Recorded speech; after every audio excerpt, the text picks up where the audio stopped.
पहला क्वेश्चन है कि सीखने की वह अवधि जब सीखने की प्रक्रिया में कोई उन्नति नहीं होती है तो कहलाती है। जब कोई उन्नति नहीं होती है तो क्या कहलाती है? पहला ऑप्शन है सीखने का वक्र, बी ऑप्शन है सीखने का पठार, सी ऑप्शन है स्मृति और चौथा ऑप्शन है अवधान। तो सीखने यानी कोई उन्नति नहीं होती है तो वो सीखने का पठार कहलाती है। क्या कहलाती है? सीखने का पठार कहलाती है। यानी इसमें बी ऑप्शन एकदम राइट आंसर है। नेक्स्ट क्वेश्चन देखते हैं। नेक्स्ट क्वेश्चन है कि सीखने में प्रयास व भूल के सिद्धांत का प्रतिपादन किसने किया? कोहलन ने, पावलोव ने, थॉर्नडाइक ने, गेस्टाल्ट ने। तो सीखने में जो प्रयास व भूल के सिद्धांत का प्रतिपादन किया था वो थॉर्नडाइक महोदय ने किया था। किसने किया था? थॉर्नडाइक महोदय ने किया था। नेक्स्ट क्वेश्चन है कि सामान्य संयुक्त कोशिका में गुणसूत्रों के जोड़े होते हैं। कितने होते हैं? जोड़े 22 होते हैं, 23 होते हैं, 24 होते हैं, इनमें से कोई नहीं। तो जो सामान्य संयुक्त कोशिका में जो जोड़े होते हैं गुणसूत्रों के वो 23 होते हैं, 23 होते हैं। नेक्स्ट क्वेश्चन है कि क्रिया प्रसूत अनुबंधन सिद्धांत का प्रतिपादन किया है हल ने, थॉर्नडाइक ने, हेगार्टी ने या स्किनर ने। तो जो क्रिया प्रसूत अनुबंधन का सिद्धांत का प्रतिपादन किया है वो आपका स्किनर ने, यानी क्रिया जो क्रिया करेगा वो सरकेगा, यानी स्किनर। नेक्स्ट क्वेश्चन है कि कोहलन निम्न में से किससे संबंधित हैं? अभिप्रेरणा का सिद्धांत, विकास का सिद्धांत, व्यक्तित्व का सिद्धांत या अधिगम का सिद्धांत।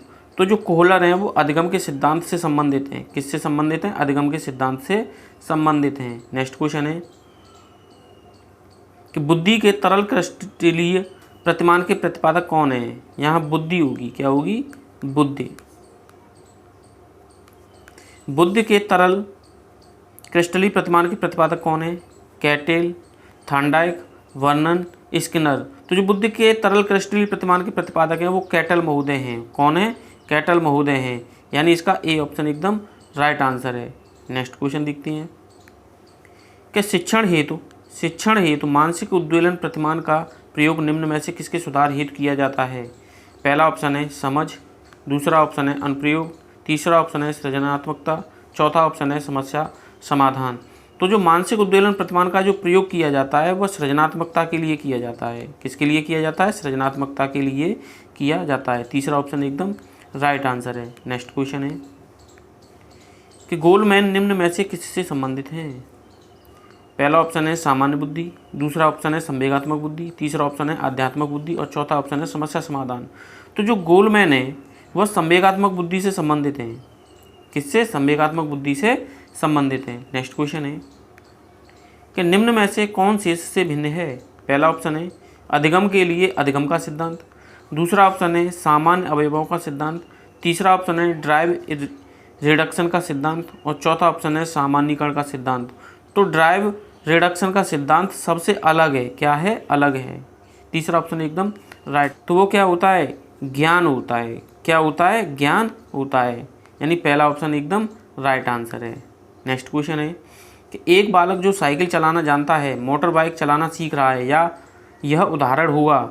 पहला ऑप्शन है क्षैतिज अधिगम अंतरण का, दूसरा ऑप्शन है ऊर्ध्व अधिगम अंतरण का, तीसरा ऑप्शन है द्विपार्श्विक अधिगम अंतरण का और चौथा ऑप्शन है कोई भी अधिगम अंतरण का। तो यह आपका ऑप्शन हो जाएगा ऊर्ध्व अधिगम अंतरण का, यानी बी ऑप्शन इसका राइट आंसर है। नेक्स्ट क्वेश्चन है कि निम्न में से कौन सा अधिगम के पठार का कारण नहीं है? पहला ऑप्शन है प्रेरणा की सीमा, दूसरा ऑप्शन है विद्यालय का असहयोग, तीसरा ऑप्शन है शारीरिक सीमा, चौथा ऑप्शन है ज्ञान की सीमा। तो अधिगम के पठार का कारण नहीं है तो वो विद्यालय का असहयोग नहीं है, यानी बी ऑप्शन इसका दूसरा ऑप्शन एकदम राइट आंसर है। नेक्स्ट क्वेश्चन देखते हैं कि अधिगम अनुभव और प्रशिक्षण के परिणाम स्वरूप व्यवहार में परिवर्तन है, यह कथन किसके द्वारा दिया गया है? पहला ऑप्शन है गेट्स व अन्य, दूसरा ऑप्शन है मॉर्गन और गिलेलैंड, तीसरा ऑप्शन है स्किनर और चौथा ऑप्शन है क्रॉनबेक। तो जो अधिगम अनुभव प्रशिक्षण के द्वारा के परिणाम स्वरूप व्यवहार में जो परिवर्तन है यह डेफिनेशन गेट्स व अन्य के द्वारा दी गई है। किसके द्वारा दी गई है? गेट्स व अन्य के द्वारा दी गई है। नेक्स्ट क्वेश्चन है कि स्टैनफोर्ड विनय परीक्षण मापन करता है, यानी जो स्टैनफोर्ड विनय परीक्षण है वो मापन किसका करता है? पहला ऑप्शन है व्यक्तित्व का, दूसरा ऑप्शन है पढ़ने की क्षमता का, तीसरा ऑप्शन है बुद्धि का, चौथा ऑप्शन है इनमें से कोई नहीं। स्टैनफोर्ड विनय परीक्षण जो मापन करता है तो वो आपका बुद्धि का करता है। किसका करता है? बुद्धि का करता है, यानी तीसरा ऑप्शन एकदम राइट आंसर है। नेक्स्ट क्वेश्चन है, अंतर्मुखी व्यक्तित्व एवं बहिर्मुखी व्यक्तित्व का वर्गीकरण किसने किया है? फ्रायड ने, जुंग ने, मन ने या आलपोर्ट ने? तो जो अंतर्मुखी व्यक्तित्व एवं बहिर्मुखी व्यक्तित्व का जो वर्गीकरण किया है वो जुंग महोदय ने किया है। किसने किया है? जुंग। कहीं कहीं पर यह युंग भी मिलता है। क्या मिलता है? युंग। तो इन्होंने ही किया है। नेक्स्ट क्वेश्चन है कि बच्चों के सामाजिक विकास को प्रभावित करने वाले कारक हैं। पहला ऑप्शन है आर्थिक तत्व, दूसरा ऑप्शन है सामाजिक परिवेशजन्य तत्व, तीसरा ऑप्शन है शारीरिक तत्व और चौथा ऑप्शन है वंशानुगत तत्व। तो बच्चों के सामाजिक विकास को जो प्रभावित करते हैं तो वो हो जाएगा सामाजिक परिवेशजन्य तत्व, यानी बी ऑप्शन इसका दूसरा ऑप्शन राइट आंसर है, सामाजिक परिवेशजन्य तत्व। नेक्स्ट क्वेश्चन है कि निम्न में से कौन सा शारीरिक विकास का एक प्रमुख नियम है? पहला ऑप्शन है मानसिक विकास से भिन्नता का नियम, दूसरा ऑप्शन है अनियमित विकास का नियम, तीसरा ऑप्शन है द्रुतगामी विकास का नियम और चौथा ऑप्शन है कल्पना और संवेगात्मक विकास के से संबंध का नियम। तो जो शारीरिक विकास का एक प्रमुख नियम है तो वो हो जाएगा द्रुतगामी विकास का नियम। क्या हो जाएगा? द्रुतगामी विकास का नियम, यानी तीसरा ऑप्शन एकदम राइट आंसर है। नेक्स्ट क्वेश्चन है कि निम्न में से कौन सा विकास का सिद्धांत नहीं है? पहला ऑप्शन है अनुकूलित प्रत्यावर्तन का सिद्धांत, दूसरा ऑप्शन है निरंतर विकास का सिद्धांत, तीसरा ऑप्शन है परस्पर संबंध का सिद्धांत, चौथा ऑप्शन है समान प्रतिमान का सिद्धांत। तो जो विकास का सिद्धांत नहीं है, तो आपका जो विकास का सिद्धांत नहीं है वो है अनुकूलित प्रत्यावर्तन का सिद्धांत। ये ऑप्शन एकदम राइट आंसर है। नेक्स्ट क्वेश्चन है कि विकास के परिणाम स्वरूप नवीन विशेषताएं और नवीन योग्यताएं प्रकट होती हैं, यह कथन किसने दिया है? गैसेल ने, हरलॉक ने, मेरेडिथ ने, डगलस और हॉलैंड ने। तो जो नवीन योग्यताएं प्रकट होती हैं, यह जो कथन दिया है तो ये आपका दिया है गैसेल महोदय ने। किसने दिया है? गैसेल महोदय ने। पहला ऑप्शन एकदम राइट आंसर है। नेक्स्ट क्वेश्चन है कि मूल प्रवृत्तियों को 14 प्रकार से किसने वर्गीकृत किया है? डेबल ने यानी ड्रेबल ने, मैकडूगल ने, थॉर्नडाइक ने या वुडवर्थ ने? तो जो 14 मूल प्रवृत्तियां हैं इनको जो वर्गीकृत किया है वो मैकडूगल महोदय ने किया है। किसने किया है? मैकडूगल महोदय ने किया है, यानी दूसरा ऑप्शन एकदम राइट आंसर है। नेक्स्ट क्वेश्चन है कि किसी दूसरी वस्तु की अपेक्षा एक वस्तु पर चेतना का केंद्रीकरण अवधान है, यह कथन किसका है? डम्बेल का, रॉस का, मन का, मैकडूगल का?